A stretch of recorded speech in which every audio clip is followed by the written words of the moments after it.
Welcome to Kumba Software DPAA tutorials. This tutorial is about snapshots in deltas. So be sure to set your video playback to high definition, and though some visual details of DPAA may have changed since this video was created, the functionality will be the same. So we're starting in DPAA with a selection of a couple of appliances in a couple of domains selected. We're going to go to the Configurations tab, which is one of the tabs at the top of the screen. The first sub-tab underneath the Configuration tabs is your Snapshot. Now, the idea of a snapshot is to create individual backups of everything. It's different than a backup. It's different than a checkpoint, but it's kind of having both in one place, where a snapshot will take every individual object and file and make a backup of it. And that is very convenient, and we'll show you what this looks like once we had it done. So I've selected a couple of things. The default directory to where snapshots are taken by DPAA is the snapshots directory underneath the DPAA installation directory in your system. So wherever you put DPAA, you will find a directory there called snapshots once you started DPAA. So we can change that location if we decide, and then we have some options to snapshot with date, and that's very convenient unless you're using the snapshots for source code control.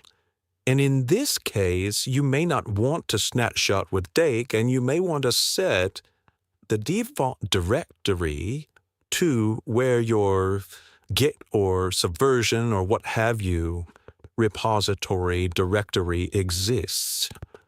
You can also include certificates in your snapshot, and you can optionally include logs in your snapshot. Now, logs by default are not included in the snapshot because they would be overwhelming and not very useful.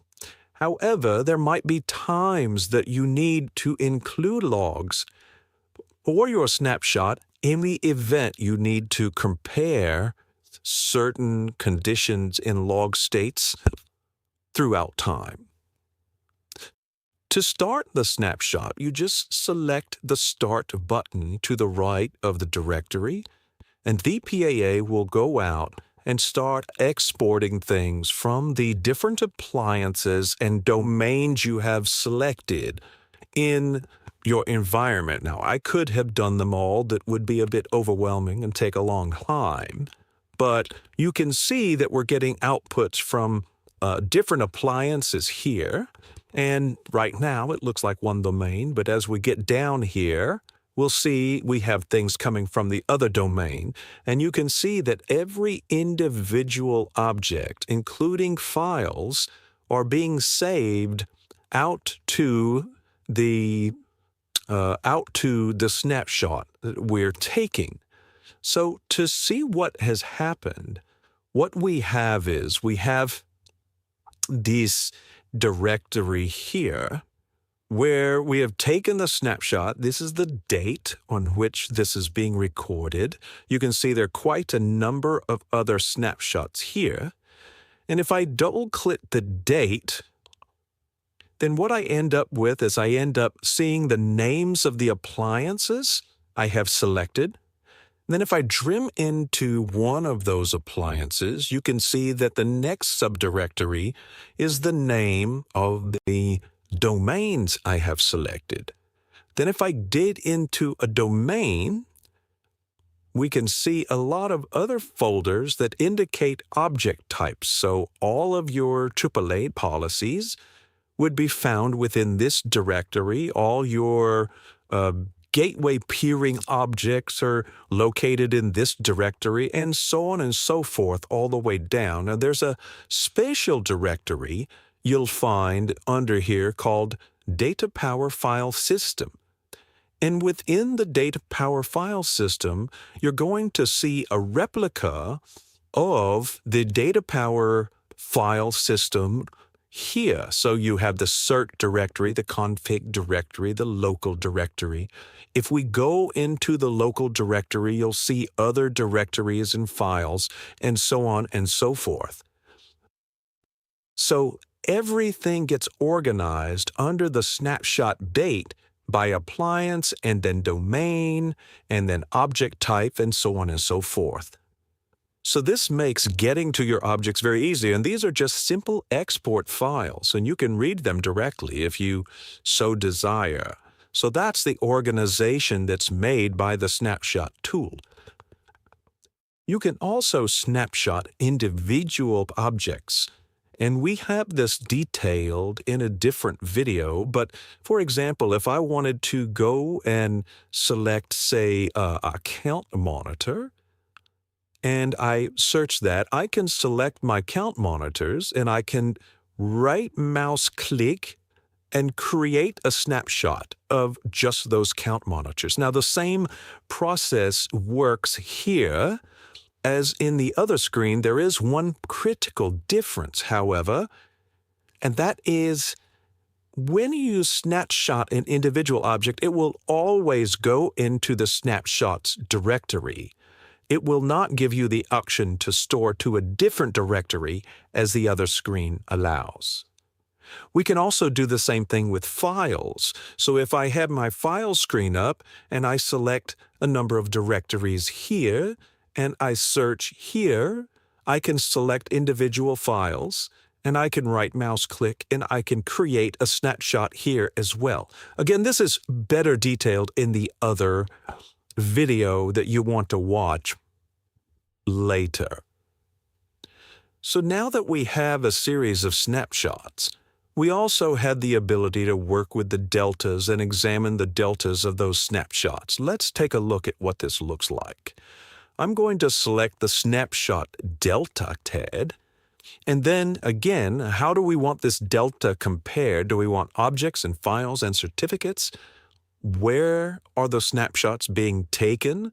So again, you have the snapshots default directory, but if you've been creating snapshots in another directory, that's where you'd want to change this to. However, it is very important to understand that this only works if you are doing a snapshot with date. This will not work for you if you are putting the snapshots into a source code control directory that is not dated. So I'm going to turn off certificates. This is a little bit complicated, but it will work. And I'm going to go ahead and create the snapshot delta. And what can happen is I can select any source and target date. So I can say, okay, what about today's snapshot compared to the snapshot taken back on this date? Let's see what that looks like. And I can select Finish.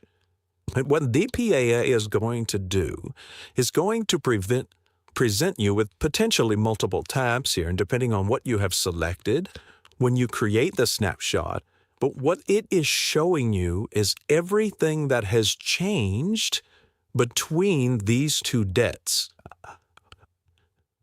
To see that difference, you can select an object, and then you can use either the hamburger menu or you can right mouse click and you can show comparison. And what DPAA will do is bring up a screen to show you the differences between the two object configurations of the two dates. So you can see here, this one is showing the 3/11 date, and this one is showing the February date, and you can see the differences highlighted between the two. So your options are different. The identification credential has changed. The ciphers have changed between those two dates. And that's very useful because now you can pick and choose and you can see, okay, something's going wrong here. What has changed? And so you can create a snapshot and then compare that snapshot with an earlier date to try to find out when did this change and to what degree did it change. Now, when you're comparing something very large like a multi-protocol gateway, this still works, but you can be overwhelmed with a number of items that may be showing in here to see that there may be quite a number of differences between the two. So that's a delta of object configurations. Well, you particularly also have file differences in those configurations, and in this case, between the two dates we selected, there are no differences in the files. Now, this could have happened here, or this could have happened here, depending upon the snapshots we took and when they were taken. So it's very convenient and very direct and to what you can see in what is available to you to be able to examine differences of changes in time and be able to identify what has changed and under what circumstances that has changed and what day it changed and to what degree it has changed. So that's the snapshot feature of DPAA and the delta feature of DPAA. If you want to see more, go out to www.kumbasoft.com. Go out to the Features and Tutorials page to see all the remaining videos and thousands of features supported by DPAA. Or go to the Contact Us page and request a license if you don't already have one, or suggest new features that we will consider for future releases. Thanks for watching, and have a nice day.